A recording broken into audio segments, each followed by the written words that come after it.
Hello, welcome to Environmental Science. This is lesson 1, and we're going to look at the introduction to environmental science and sustainability.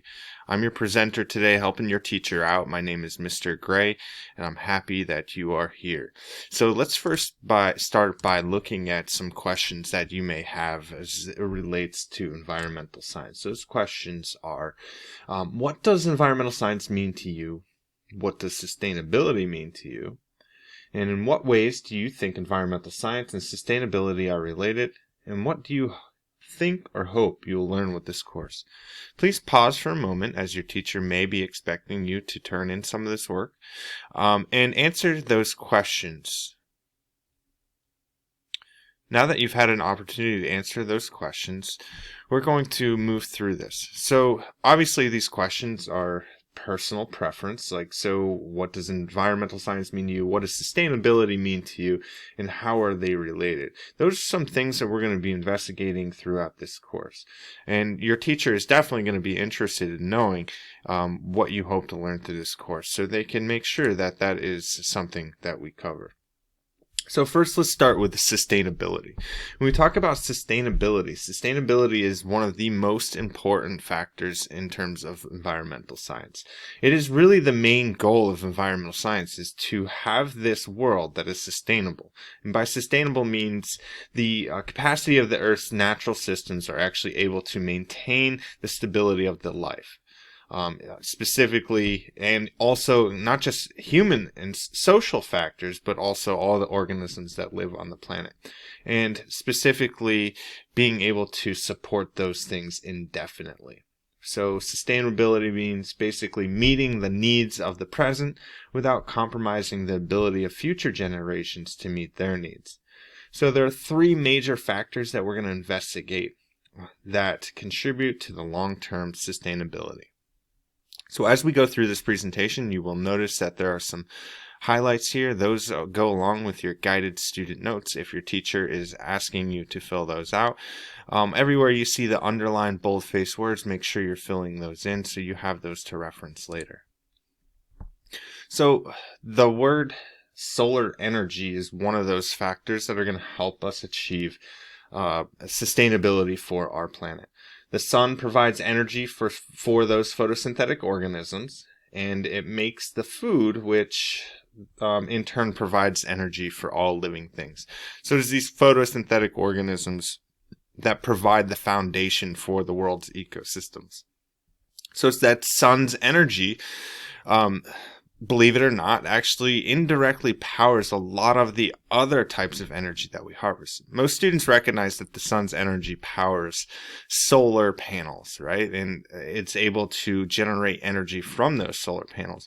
But what many students fail to recognize is that the wind and the water cycle is also generated from the sun. For example, the differences in temperatures help form the winds, or the unequal heating of the earth creates the winds, and that then allows the wind energy to be generated and harvested using those windmills. And also we have water cycle, right? The water cycle is driven by the actual sun heating up the water, evaporating that water and allowing it to fall out of the sky as precipitation and flowing downhill, where we're able to then capture that energy.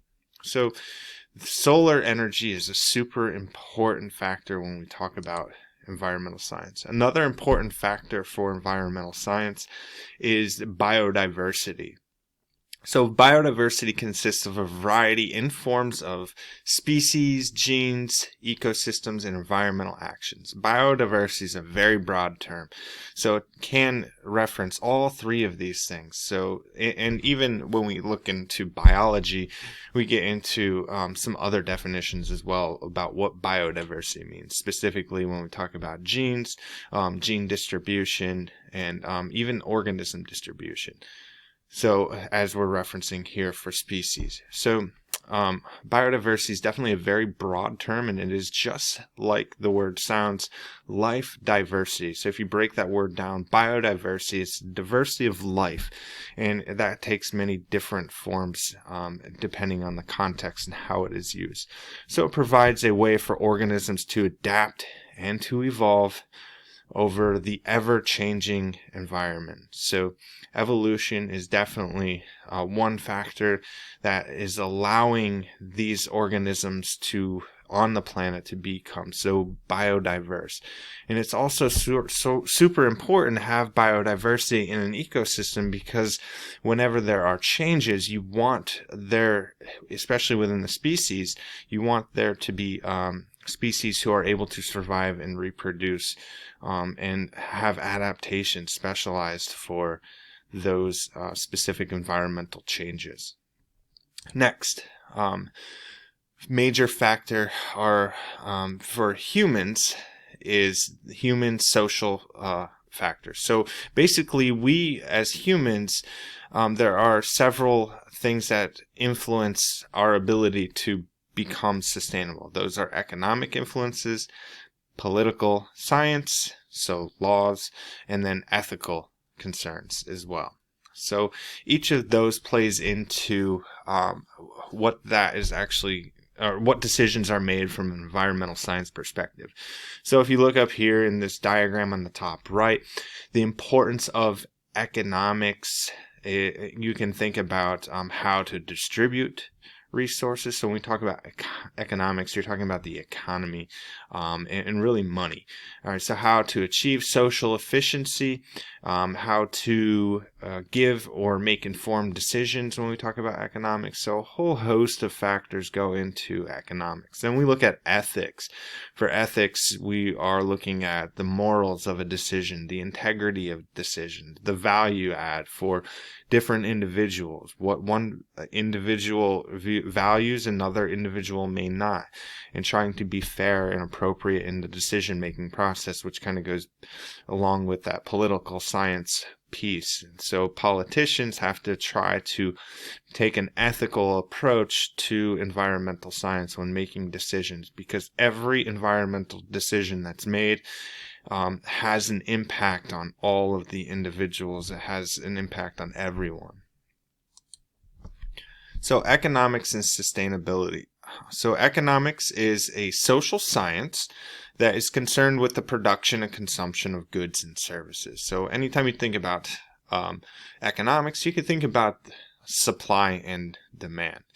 So a question that may come up, or your teacher may ask you to either have a discussion about verbally or write down, is why do you think we should care about economics in the environmental science class? So please take a moment and share some of your thoughts.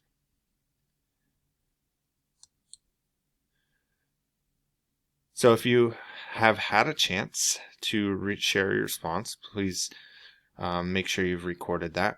But here we're going to talk about some reasons we should care. So the creation of some products can definitely damage the environment. When we look around the world that surrounds us, our world is made of things, right? Whether it be the building that you're in or the chair you're sitting on. All of those things come from the earth. They come from the environment, whether it be something that's mined or something that is a result of a plant. All of those things have an impact on the planet. Now, because everything that is created has some sort of impact on the environment, some economists actually encourage companies to include environmental costs in the making of their product for market, in terms of the market price. So to include the impact on the environment within the market price. So profit can then be used to mitigate environmental damages. So for example, if your product requires cutting down trees, then as a result, when you do some full cost pricing, what you should do as a company is include the cost of replenishing that forest and any other environmental fallout that could occur as a result of those trees missing, and to invest money back into restoration of that environment. So what challenges may that cause for the company?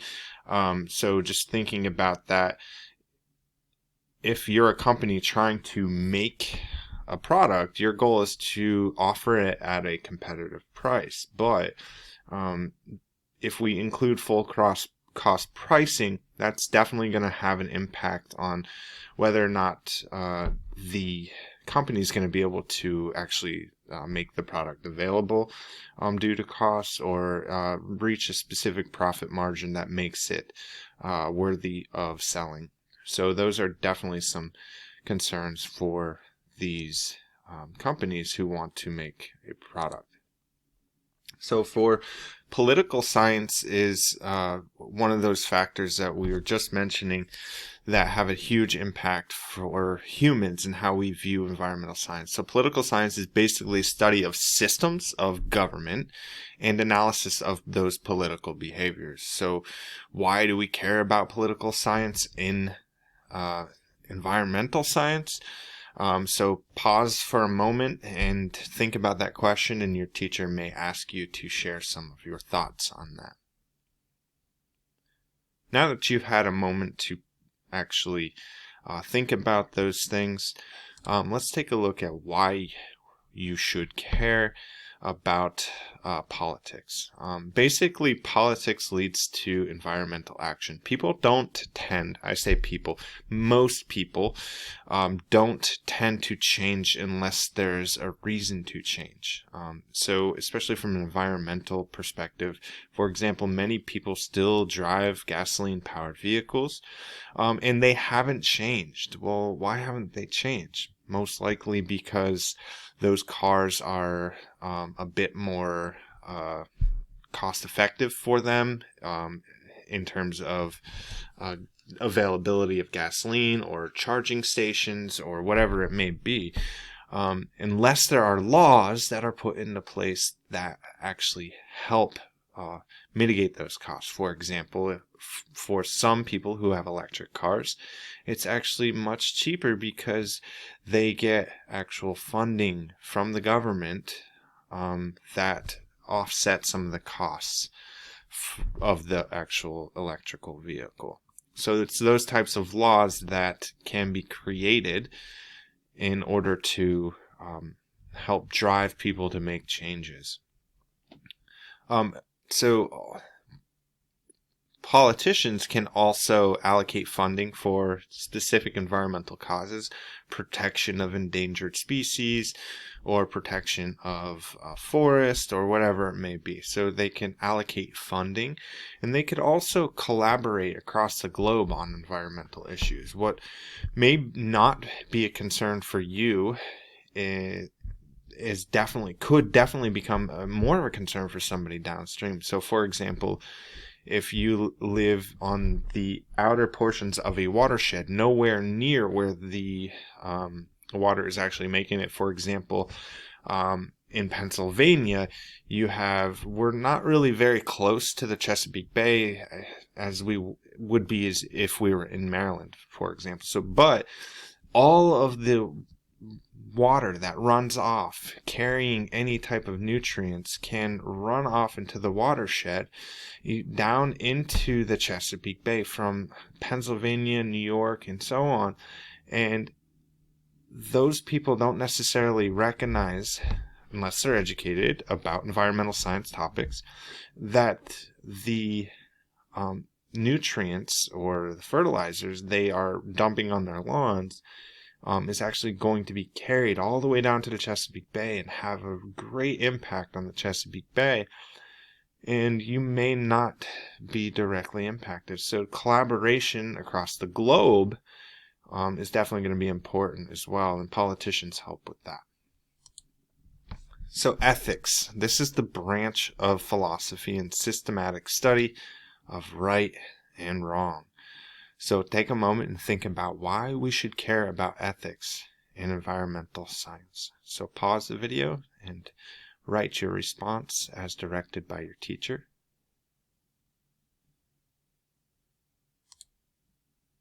All right, so for ethics, right and wrong can often be difficult to determine when you consider perspectives of all the people involved. Sometimes when you make these decisions about protecting species or the environment or the livelihood of individuals, there are many different individuals that could be at stake, not just individuals, but their livelihood, right? So, for example, if your family owned a fishing company and you are suddenly told you cannot fish for species that you and your family have been fishing for generations, and now that fish has become protected, think about how you would feel. Your entire life and everything your family knows and has passed on, all that knowledge, is now kind of taken away from you, if you will. You have that knowledge, but you cannot really use it to fish the species that you know how to fish anymore. So that would be a difficult position to be in if you are a fisherman providing fish for people, and now you cannot do that anymore. So ethicists argue that society should leave the planet in good or better condition than they actually found it. So ethicists believe that the right thing to do is to leave the planet in a position or condition better than what we found it.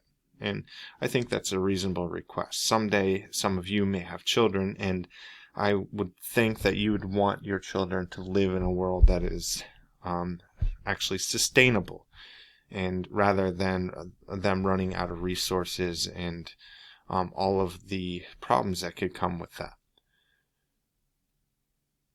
So when we talk about sustainability, we have to talk about natural capital. So natural capital basically consists of natural resources and ecosystem services that humans and other organisms alive and support humans and economies. So natural capital is basically the natural resources and the ecosystem services that those systems provide that actually help keep organisms and human alive. So it's basically all the things the ecosystem is able to provide for us. So the natural resources are the materials and energy sources in nature that are essential or useful to humans. So some things like water, trees, petroleum, minerals, other plants. So all examples of natural resources. Say natural resources can fall into one of three different categories that we'll investigate on the next slide here. So inexhaustible, renewable, or non-renewable. So let's look at each of those. So inexhaustible resources are resources that are continuous and do not run out. For example, the sun, around another at least 6 billion years, will help result in wind and flowing water that can produce electricity. So the sun is considered, and the resources that we're able to harvest from it, like the wind and the flowing water, are examples of inexhaustible resources. They're constantly going to be there to help us produce energy. Another example of that could be tidal energy from the tides that are created with the moon. A renewable resource is a resource that can be replenished by natural processes faster than it is used. So things like forests, wildlife, grasslands, fertile topsoil, and clean air are all examples of renewable resources. Again, only if it is able to be replenished faster than it is used up. So oftentimes what we are doing is we're taking renewable resources, but we're using them faster than we can actually replenish them. And that's a position we do not want to be in. That is not sustainable. Non-renewable sources exist in fixed amounts, or they basically take millions or billions of years to make. So things like fossil fuels that have been stored in the earth for millions of years, coal, oil, gas, all fall under that category. And even mineral resources like copper and and salt. So mentioned before, we talked a little bit about ecosystem services on a couple of slides ago. So ecosystem services are basically those natural services provided by the ecosystem that help support life and human economies at no monetary cost. So, for example, some ecosystem services could be how nutrients is cycled through an environment, how air and water can become purified from the environment, how pests are controlled by other types of organisms, how topsoil can be regularly renewed with organic material, and even pollination. So those are all examples of ecosystem services that we need to make sure we're living in balance with. So there are 3 review questions for this first part of our introductory video. What are 3 scientific factors of sustainability? What are 3 social factors of sustainability? And what factors do you think will be most critical as we strive for a sustainable planet? So be prepared to defend your responses and perspectives when you answer these questions. Please make sure you record your answers as directed by your teacher. And that is the presentation end for today. So I hope you found that helpful, and have a good day.